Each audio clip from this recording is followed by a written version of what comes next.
Você tem uma espiritualidade desenvolvida? Acredita que isso pode te ajudar a viver melhor? Eu sou Kênia Shebe e no programa Reviver de hoje nós vamos falar sobre isso.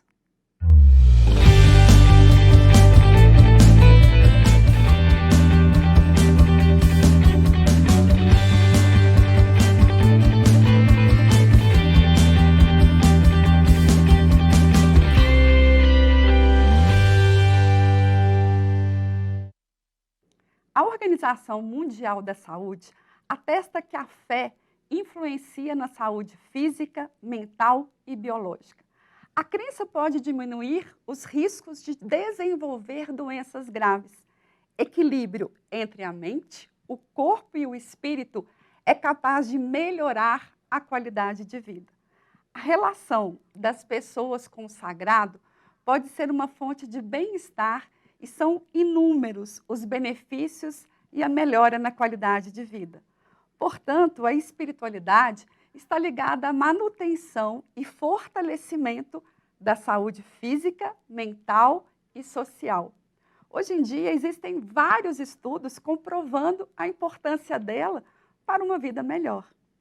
Quem desenvolve essa área tem uma vida muito mais leve. Foi o que fez a minha convidada de hoje, a mentora de mulheres, Bia Prado. Bia, que alegria te receber aqui no programa. Seja bem-vinda. Obrigada, Kênia. É um prazer estar aqui. Bia, conta assim, você já era uma pessoa espiritualizada, né? Você já tinha isso. Como que foi potencializar isso na sua vida? Então, é interessante, porque quando eu decidi por fazer, né, o Reviva, a área espiritual era uma área que eu imaginei que, assim, estava ok, não precisava de muita coisa, né? Anos já na igreja, trabalhando, e quando eu percebi, eu não tinha uma identidade firmada em Deus. E aí, com toda certeza, né, impactava em todas as áreas. Eu falo que, assim, é até engraçado que depois quando eu tomei consciência disso, que eu percebi que até as músicas que eu ouvia, eram músicas assim, que eu buscando, né, quem eu sou, você é forte, você é corajosa, eu escutava músicas assim. E aí, a partir do momento que eu entendi, né, que eu precisava firmar em Cristo, né, enxergar quem eu sou, né, no olhar do Senhor, a minha vida mudou. Sabe? Isso é maravilhoso, né? Maravilhoso. Gente, para quem não sabe quem é o Revive, é um processo de mentoria que eu faço em 10 sessões, onde a gente analisa ali todas as áreas da vida.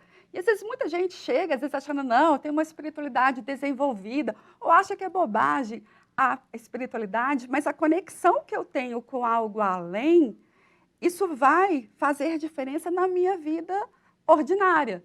Então, como eu lido com o extraordinário, tem toda influência no meu ordinário.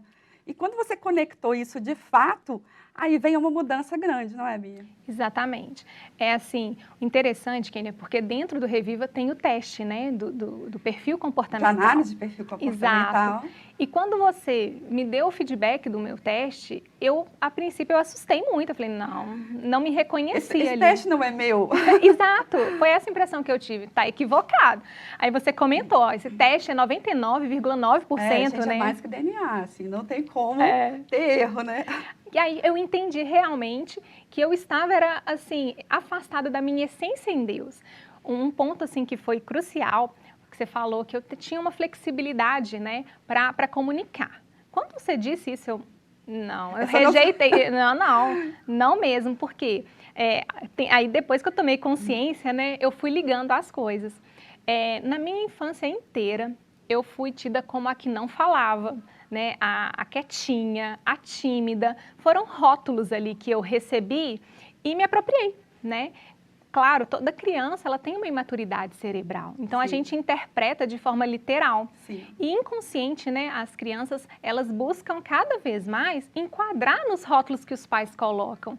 Por isso eu, né, trabalho com as mães muito essa questão da importância da gente ter consciência do que a gente está falando, das palavras que a gente está falando para os nossos filhos, porque a gente acaba criando uma falsa identidade neles. Exatamente. E isso, né, prejudica. Eles não têm maturidade ainda para entender, maturidade cerebral, né, gente, de entender o que de fato é identidade e o que a mãe está falando ali na correria.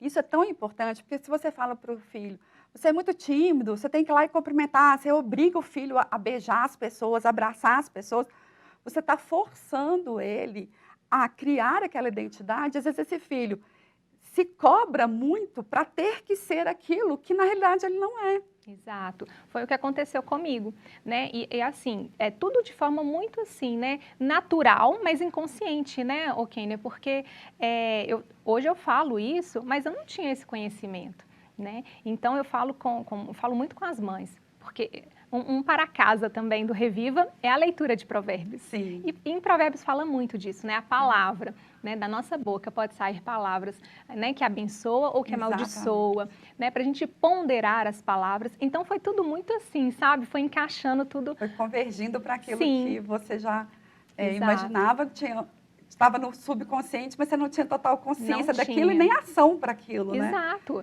E aí o Reviva, a partir do momento que eu comecei também a ter o meu momento devocional, porque antes, sabe, aquela coisa, não tinha uma disciplina, não tinha aquele hábito do devocional.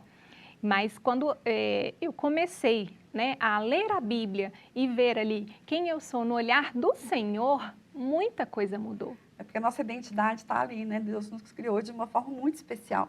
Então, quando você se conecta com isso, você retorna à sua verdadeira identidade, não aquela que foi construída, né? A gente tem a heteroautoestima, a gente vai recebendo esses rótulos vão nos construindo ao longo do tempo, só que chega um momento que você se perdeu de você mesmo.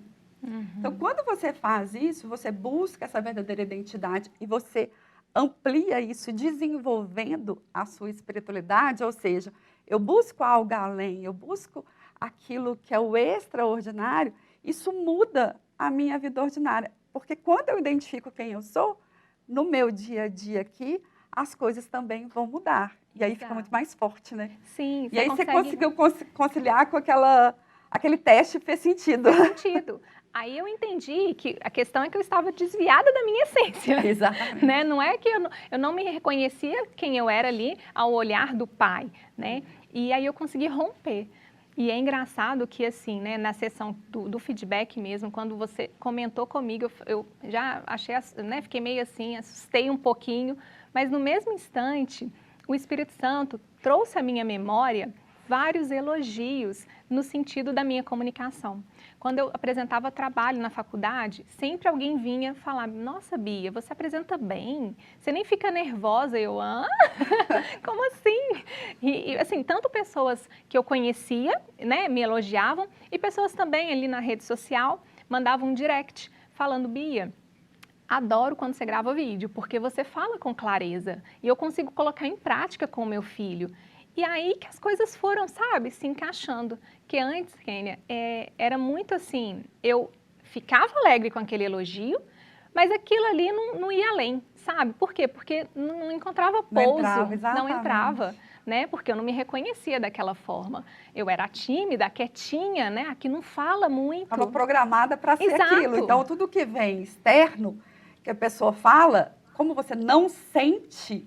E a autoestima está ligada às nossas emoções, eu preciso sentir aquilo. Não adianta eu falar assim, Bia, você é linda, Bia, você fala muito bem, você é muito inteligente, mas se aquilo não faz sentido para você. Exato. Fica desconectado, né? Fica fora. Isso. E aí a coisa fica, eu passo a vida sem usar aqueles meus melhores talentos, aqueles meus melhores dons que eu recebi, que eu tenho naturais, e eu não desenvolvo porque eu já criei lá atrás uma história de que aquilo não é para mim.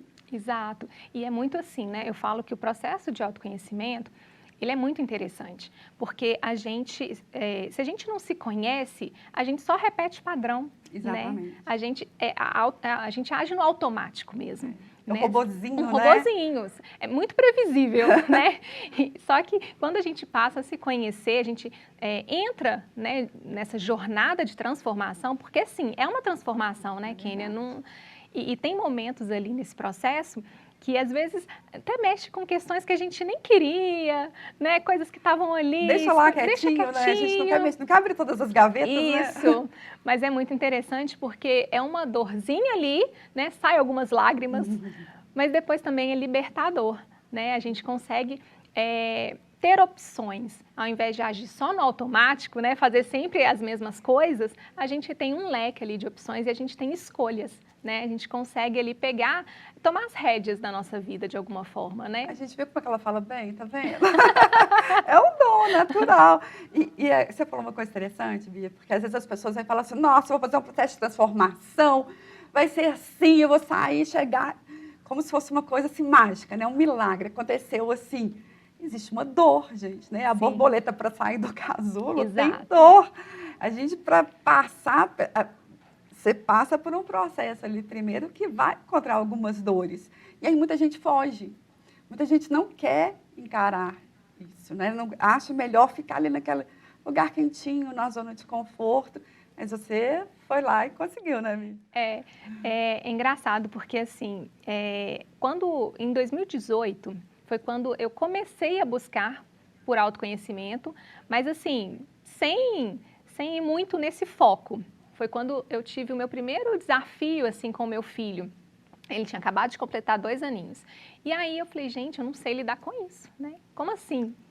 O que eu vou fazer? E aí que eu fui buscar, né? Estudar um pouquinho sobre o desenvolvimento da criança. E ali que eu vi que eu gostava mesmo, né? Dessa questão toda de maternidade, de ajudar mães.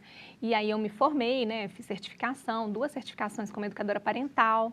E nesse processo que eu vi o quanto é importante as mães se conhecerem. Porque, assim, os filhos, eles são incríveis, mas eles têm um botãozinho ali dos gatilhos, Total, né, Kênia? Exatamente. Então, quando a gente se conhece, a gente consegue separar o que é nosso e o que é do nosso filho.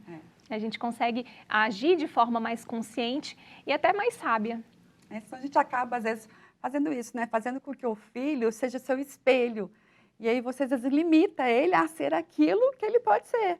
Né? Tantas coisas ali ele apresenta. E aí, pela sua construção, por aquela mãe que não passou, às vezes, por um processo, que está ainda presa nessa programação, está ainda esse robô repetindo o padrão, ela, às vezes, vai fazer a mesma coisa, inconsciente, com o filho. Aí o filho tem que repetir exatamente aquele padrão familiar, sendo que ele podia ser infinitamente mais, né? Mas está ali preso naquilo que foi programado. Exato. Impressionante. Porque é muito importante a gente lembrar que, assim, os filhos têm traços dos pais, né? Claro, mas Deus nos fez únicos, né? Então, a gente precisa lembrar disso, porque às vezes a gente quer que os nossos filhos ajam da maneira que nos convém, né? E eles vieram para ser pessoas diferentes de nós. É claro que a gente tem que instruir, óbvio, né? Que é disciplina, a Bíblia fala isso tudo, mas é importante a gente ter consciência, né? Dos nossos gatilhos para a gente conseguir lidar melhor. No meu caso, por exemplo, ele tinha acabado de fazer 2 aninhos, como eu comentei, e eu não sabia lidar com aquela questão dele, né? É uma fase, né? De explosão emocional mesmo. E hoje, com o conhecimento, eu percebo que aquele comportamento dele era esperado para aquela faixa etária. Exatamente. Não era nada demais, né? Então, assim, a gente, a partir do conhecimento, a gente entende melhor os filhos, consegue lidar melhor com as questões, ao invés de levarmos para o pessoal, porque acontece muito, né? Os pais levam para o lado pessoal, né? Agora, às vezes os filhos falam, né? Ah, você é chata, porque você falou um não ali. Exatamente. E quando a gente está ferida, né? Quando a gente recebe esse... É o gatilho imediato, né? Libera tudo. Exato, na hora. Vem, né, aquela coisa assim, aquela explosão desproporcional, inclusive, né, a situação. E com o autoconhecimento, eu falo que é um privilégio ter participado. Eu já namorava, né, o Reviva antes, há uns 2 anos antes de eu fazer realmente. E assim, eu agradeço a Deus, sou muito grata, porque é um processo assim transformador. Nossa, e ver sua transformação é mais maravilhoso ainda, a gente vê tudo isso aqui. A gente vai continuar falando sobre isso é muito importante, a gente vai chamar um intervalo, mas a gente volta aqui, então continua aí conosco.